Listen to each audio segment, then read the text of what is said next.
You're entering the spiral, where fear echoes and reality fractures. Welcome to FearSpiral. I was born and raised in a small town in northern Vermont, a place no one remembers unless they're really trying to forget something. The kind of town where everyone knows your secrets, except their own. But there was one secret. This town buried deeper than the rest. A secret with bark like iron, roots like veins, and a reflection that wasn't yours. They called it the reflecting tree. I first saw it when I was 9 years old. It stood behind the old cemetery, where children dared each other to sneak at night. No one ever did. Not twice. They said if you looked into the puddle beneath its roots, you'd see something that wasn't supposed to be there. Not your face, not your soul. Something deeper, something older. That night, I was hiding from my mother. She'd been drinking again. I ran into the woods, my tiny legs dragging through wet leaves, and that's when I saw it tall, gnarled, blacker than the night around it. And in the puddle below, I saw my reflection smiling, but I wasn't. That night I saw a girl in the reflection, not me. Her eyes were wide and scared. And then she smiled, a version of myself smiling while crying. How do you explain that? How do you explain a tree that breathes for weeks after I had dreams? No, not dreams. Warnings. The girl in the reflection came back. She decrawled out of that puddle dripping black water and whispered in a voice that sounded like mine, only backwards. You left me here, Evelyn. Now I'll take your place. I started avoiding mirrors. I stopped speaking. My mum thought it was trauma. But the truth was uglier. Something from that puddle had followed me. Years passed. I grew up, left town, went to college.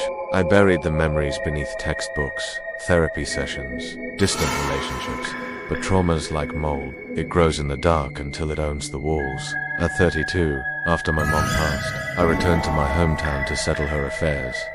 That's when everything restarted. The tree was still there, still black, still wrong. But the puddle was gone. In its place, a stone, old, etched with moss. One word, carved deep, oath. I stared at it for what felt like hours, until I noticed something carved around the edges.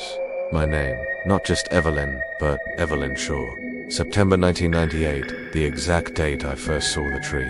I knew I hadn't carved that, but someone who looked just like me. I returned home to my mother's old cottage, a place that smelled like mildew, guilt, and cigarette ash. As I unpacked her things, I found a box labeled "Forgive Me."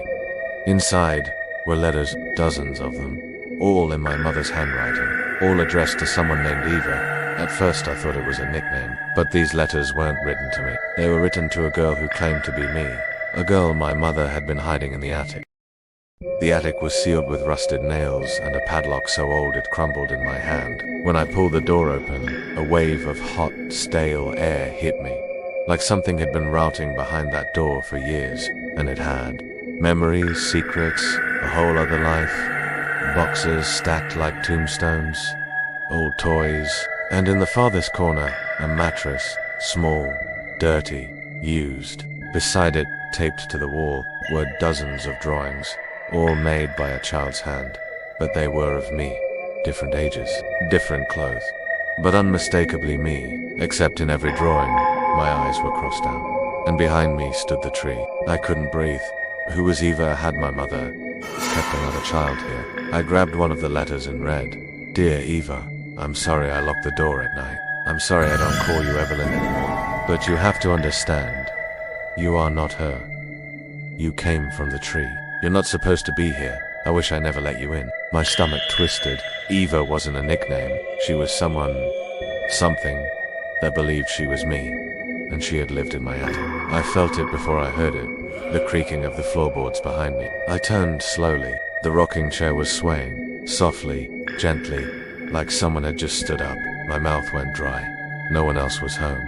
Then I saw the drawing, fresh, taped to the wall just seconds ago. It showed me standing in the attic, and behind me was Eva.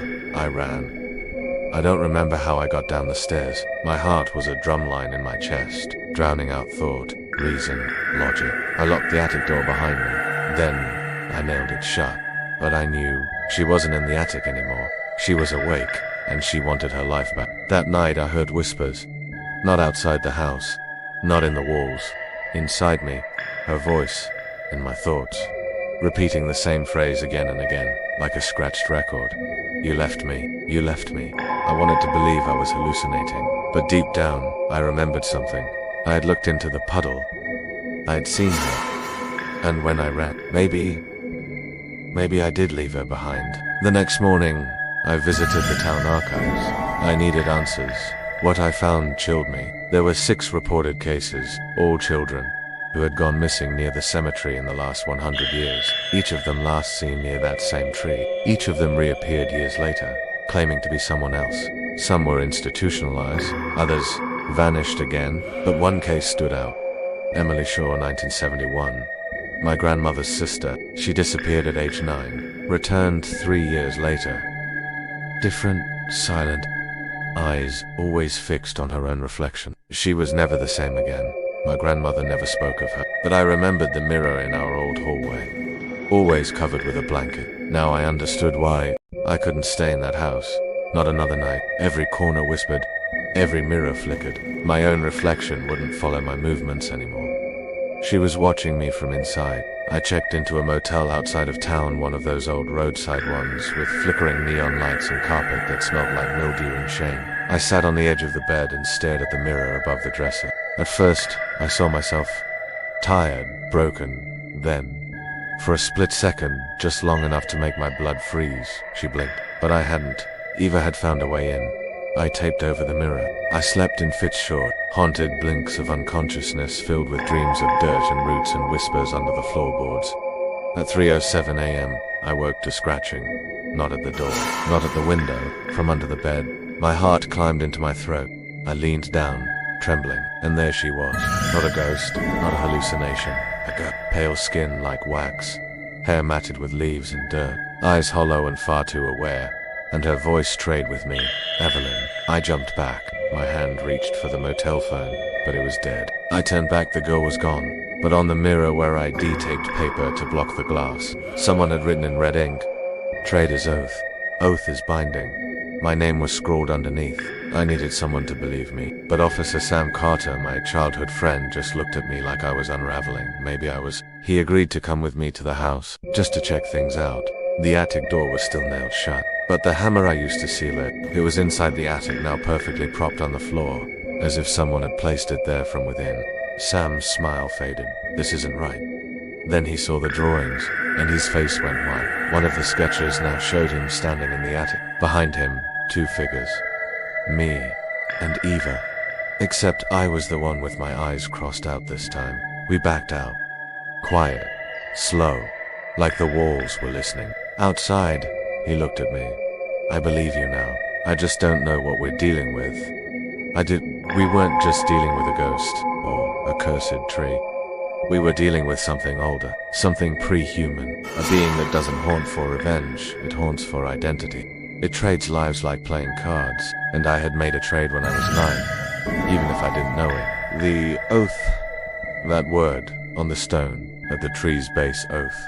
It wasn't a warning, it was a contract. And I had broken it. Now Eva was collected. I no longer trusted my reflection. Not in windows, not in spoons, not even in Sam's eyes. Because every time I looked, she was there too. Just a hair slower, just a breath too still. And every time I blinked, she got closer. Sam tried to help. He brought books, old town records, even spoke to the local pastor. We found fragment stelaes of ancient forest spirits, shadow beings that fed on identity, known in Algonquin legends as the Hollowed, entities that could only enter our world through an invitation, a trade, like a child looking into a puddle and whispering, I wish I were someone else. That's what I had said. At 9 years old, crying under the tree after my mum hit me. I don't want to be Evelyn anymore. And the tree had listened. That's how she came through. How Eva was born. She wasn't a ghost. She was a version of me that the world allowed in, a reflection made real. The more we dug, the worse it got. The drawings in my house multiplied. New ones appeared overnight. In one, Sam was gone. In another, I was inside the tree bark growing from my face, roots replacing my veins. Then one morning Sam didn't remember me. He called me ma'am. Asked why I was in his office. He had no memory of Evelyn Shaw, no memory of the attic, of the drawings, of us. Eva was erasing me, one memory at a time. I drove to the cemetery, to the tree, I was done running. The puddle was back. Clear, still dark. I stared into it. This time, I didn't see a girl. I saw a woman my age, my face, but smiling wide and too wide. She waved, and then she whispered, "One life in, one life out. You made the trade, I'm just collecting." I fell to my knees. Tears hit the dirt, but I wasn't alone. Behind me, leaves crackled. Sam, but not my Sam. His eyes were empty. He placed it at my feet, and for the first time, I saw the truth. Eva wasn't just becoming me, I was becoming her. My skin paler, my voice slower, my memories slipping like sand. I screamed, I ran, but you can't outrun your reflection. That night I did something I never thought I would. I returned to the attic. I faced the drawings, the whispers, and I called her out. "Eva, you want my life, then take the pain too. Take the trauma, take the scars, take everything." The house trembled, the mirror cracked, and from within the glass, she stepped out. But she wasn't smiling anymore. The attic was no longer an attic. The walls dripped with black sap. The floorboards pulsed beneath my feet like a heartbeat. The drawings moved, twitched, watched, and she stood in the middle. Not a child, not a ghost, but me. Almost her eyes were wider, her skin perfect like porcelain, not flesh. And her smile, "You summoned me," she said, her voice a mirror of mine. "Now we finish what we started." I stepped forward. The mirror between us cracked further, shards hovering in the air like teeth. "I'm not afraid of you," I said. "You should be," she whispered. And then I felt it. Not pain, not fear. Separation, like something inside me was being pulled out, thread by thread. My memories, birthdays, books, laughter, love began unspooling from my mind like smoke from a dying fire. She was replacing me, but I wasn't a child anymore. I had learned one thing in all my broken years. You can't kill a shadow, but you can starve it. I took out the only weapon. I had a photo. Me and my mother. The last real smile she ever gave me. I hated her. I told Eva. She broke me, but she was mine. My pain. My story. I stepped forward. "If you want my life, take the wounds too." Eva. Shadows screamed from the walls. She wasn't used to being given pain. She fed on envy, regret, guilt. But not ownership, not healing. Suddenly, her skin cracked, porcelain splitting to reveal the black roots underneath. "You can't exist," she shrieked. "I'm the better you. I'm the one without the damage, without the scars." I smiled. "Then you're no one." With one final step, I shoved the photo into her chest. Not the image, the memory. The rawness. The truth. She screamed. Her body convulsed. And from the mirror, the tree's reflection twisted its roots, pulling her backward, into the puddle, into the bark, into silence. The attic went still. The drawings turned to ash. The walls stopped bleeding, and I collapsed. When I woke up, I was in the hospital. Sam was there. The real Sam.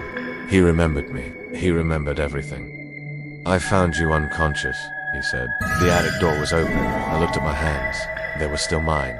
I was still Evelyn Shaw, but something inside me was different. Not broken, not erased, just rooted. 1 year later, I moved away from the town, sold the house, burned the attic drawings, and never went near a forest again. But sometimes just before sleep, I hear her whisper. We traded once, Evelyn, and trades never end. 1 year had passed. A quiet year. I had moved south, started working at a library in Connecticut. Clean town. No trees whispering your name. No mirrors twitching behind your back. But peace is fragile. It was a Tuesday afternoon when I got the letter. No return address. Inside, a photo. A child standing under the reflecting tree. And drawn on the back my name. But not written by me. Written in a child's hand. He left the door open. My hands trembled. I checked every mirror in my apartment that night. Normal still. Safe. Until midnight. That's when the bathroom light flickered. And my reflection smiled. Not a creepy smile. Not Ava's smile. My smile. But younger. 9 years old. Then I heard the knock. 3 soft taps. I opened the front door. No one was there, except a shoebox. Inside, a hair ribbon, a toy, I lost as a child, and a small, folded note. "I was here first. You traded me out. Eva, I thought I had beaten her, but I only locked her out. Now she was looking for another door in. I went back to Vermont. The cemetery was overgrown, the path nearly gone. But the tree, still standing, and now, more faces carved into the bark. Some with eyes, some without, some smiling, and among them Sam's. I rushed to his house. It was empty, abandoned, cold. Photos still on the wall, but in every picture, his eyes were blacked out. His reflection was gone. Eva hadn't just returned, she was collecting again. Back at my motel, the dreams returned. But now, it wasn't just her voice. It was many. She offered us peace. You broke the oath. Now the hollow must be filled. Then I saw something worse. A mirror showing me becoming her, day by day, smile by smile. And I knew I had to go back. Not just to the tree, but into it. I returned to the tree just before midnight. The ground was damp, the air still, the silence full of breath. No more puddle, no more stone, just me, and the scar in the earth where the tree's roots met the soil. I knelt down, fingers trembling, and whispered, "Take me back." And the roots opened. It wasn't dramatic. No wind, no light, just a slow, wet parting of dirt, like the earth breathing open. And I fell in. It wasn't a tunnel, it was a memory. The walls weren't made of stone, they were moments. I passed them as I walked. My first fall, my father leaving, my mother slapping me, Sam holding my hand, Ava's eyes in the puddle. Each memory hung like glass, waiting to be touched. And then I saw it. The trade. The exact moment. Me 9 years old, kneeling at the puddle, whispering, "I don't want to be Evelyn anymore." Behind me, Eva stepping through. I stood before that moment. And a voice echoed, "Will you undo it?" I turned. The tree stood before me, not wood, not bark, but a shape made of echoes. It spoke without words. It fed on choices. It offered freedom, but only if something took your place. "I want to break the cycle," I said, but the tree only tilted as if amused. A trade must balance. A life must remain. Then I saw them, the others, dozens of children, some old, some lost, all stuck between reflections. Eva stood among them, but she looked different now, human, tired, sad. She stepped forward. "I didn't ask to be born," she said softly. "You wished for me, I just became." Her words broke something in me, because she was right. I had wished her into existence, and then abandoned her. I took my life back and left her in the hollow. So I made a choice. One I never thought I'd make. "Eva, come with me." She blinked, confused, afraid. But the tree shook. Roots writhed. Only one life. Then a mirror appeared, floating in air. One reflection. Two souls. I reached out. Eva did too. And in that moment we merged. I woke up in the forest. The tree was gone. No roots. No puddle. No stone. But something was different. I remembered everything. My life.